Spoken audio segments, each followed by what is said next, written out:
తెలుగు రాష్ట్రాల్ని పెద్ద పులులు వణికిస్తున్నాయి. ఎక్కడో ఒక చోట వాటి సంచారం పల్లెలకు కంటి మీద కునుకు లేకుండా చేస్తున్నాయి. తాజాగా ఉమ్మడి వరంగల్ జిల్లాలో షికారు కొడుతోందో టైగర్. చుట్టం చూపుగా వచ్చి ఇక్కడే తిష్ట వేసింది. ఇంతకీ అది ఎక్కడి నుంచి వచ్చింది? ఇక్కడే ఎందుకు మకాం వేసింది? మూడేళ్ల క్రితం పలకరించి వెళ్లిన పెద్ద పులి మరోసారి వరంగల్ జిల్లా అటవీ ప్రాంతంలోకి ఎంటర్ అయ్యింది. పాదముద్రల ఆధారంగా అది మగపులి అని గుర్తించారు అటవీ అధికారులు. ఛత్తీస్గఢ్ ఫారెస్ట్ ఏరియా నుంచి డిసెంబర్ 9న ములుగు జిల్లాలోకి టైగర్ అడుగుపెట్టినట్టు అంచనా వేశారు. వెంకటాపురం మండలం బోధాపురం సమీపంలో రైతు నరసింహారావు గాండ్రింపులు విని అధికారులకు సమాచారం ఇచ్చారు. అది గోదావరి దాటుకుని మంగపేట మండలం మల్లూరు నరసింహసాగర్ ఏరియాలో 3 రోజులు సంచరించింది.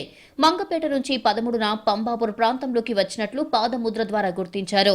వారం రోజుల పాటు తాడవాయిలోని నర్సాపురం బందాల అడవుల్లో తిరిగి చిన్న చిన్న జంతువులను వేటాడినట్లు ఆనవాళ్లు కనిపెట్టారు. అనంతరం భద్రాద్రి కొత్తగూడెం జిల్లాలో 2 రోజుల పాటు సంచరించి మళ్లీ తాడువాయి అడవుల్లోకి ప్రవేశించింది.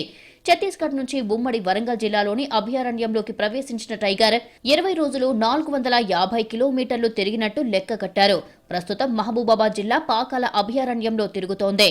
గతంలో 2021 నవంబర్లో భద్రాద్రి కొత్తగూడెం జిల్లా నుంచి మహబూబాబాద్ జిల్లాలోకి ప్రవేశించి వరంగల్, ములుగు, భూపాలపల్లి మీదుగా ఆదిలాబాద్ అడవుల్లోకి వెళ్లిపోయింది. అప్పట్లో పశువుల్ని చంపిన ఆనవాళ్లు కూడా అటవీశాఖ గుర్తించింది.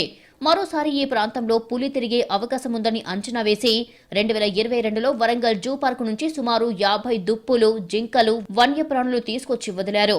2023లో హైదరాబాద్ జూ పార్కు నుంచి 45 వరకు దుప్పులు, జింకలు, నెమ్మళ్లను గూడూరు మండలం నేలవంచ, కార్లాయ్ అడవుల్లోకి వదిలారు. ఇప్పుడు వాటి సంతతి పెరిగింది. అందుకే వేటకు ఎలాంటి ఇబ్బంది లేకపోవడంతో ఇక్కడే ఆవాసం ఏర్పాటు చేసుకుందని భావిస్తున్నారు. ఏటూరు నాగారం, పాకాల, ఉమ్మడి వరంగల్ జిల్లా అటవీ ప్రాంతంలో టైగర్ జోన్ ఏర్పాటుకు చేస్తున్న ప్రయత్నాల్లో భాగంగా చేపట్టిన చర్యలు సత్ఫలితాలనిస్తున్నాయంటున్నారు అధికారులు.